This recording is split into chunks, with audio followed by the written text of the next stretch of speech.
মাত্র ৮ মাসেই ১৩,০০০ কোটি টাকারও বেশি সম্পদ জব্দ করেছে দুর্নীতি দমন কমিশন। এই তালিকায় রয়েছে প্রভাবশালী রাজনীতিক, শীর্ষ ব্যবসায়ী, সাবেক আমলা ও আইন শৃঙ্খলা বাহিনীর কর্মকর্তারা।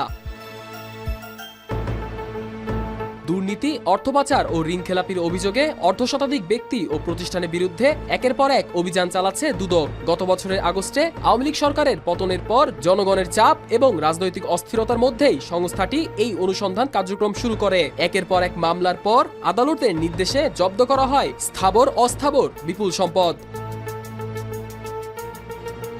দুদকের অভ্যন্তরীণ নথি বলছে, মাত্র ৮ মাসে দেশে জব্দ হয়েছে ১২,১৩৮ কোটি টাকারও বেশি সম্পদ। এর বাইরে বিদেশে আরো ১৬৫ কোটি টাকার সম্পদও জব্দ বা অবরুদ্ধ করা হয়েছে। এদের মধ্যে আছেন সাবেক প্রধানমন্ত্রী শেখ হাসিনা, তার বোন Sheikh Rehana, S Alam group, Nabil group, Sikder group, Salman F Rahman, পুলিশের সাবেক মহাপরিদর্শক বেনজির আহমেদ এবং জাতীয় রাজস্ব বোর্ডের সাবেক সদস্য মতিউর রহমানের নাম।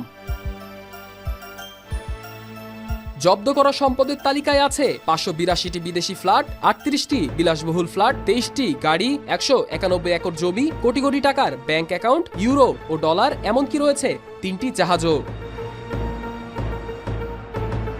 অবরুদ্ধ করা হয়েছে দেশের বিভিন্ন ব্যাংকে থাকা ১,০১০টি হিসাব। শুধু এসব অ্যাকাউন্টেই জমা ছিল ৮১৭ কোটি টাকার বেশি। সঙ্গে রয়েছে ৮,৭০০ কোটি টাকার বেশি শেয়ার, ৯টি বিও হিসাব এবং সোনা, ডলার ও ইউরোর বিপুল মজুদ। দুদকের মহাপরিচালক মোহাম্মদ আক্তার হোসেন জানিয়েছেন, এত অল্প সময়ে এত বিশাল পরিমাণ সম্পদ জব্দের নজির এই প্রতিষ্ঠানের ইতিহাসে নেই। সম্পদের ধরন অনুযায়ী বিভিন্ন দপ্তরের মাধ্যমে এসব রক্ষণাবেক্ষণ করা হবে।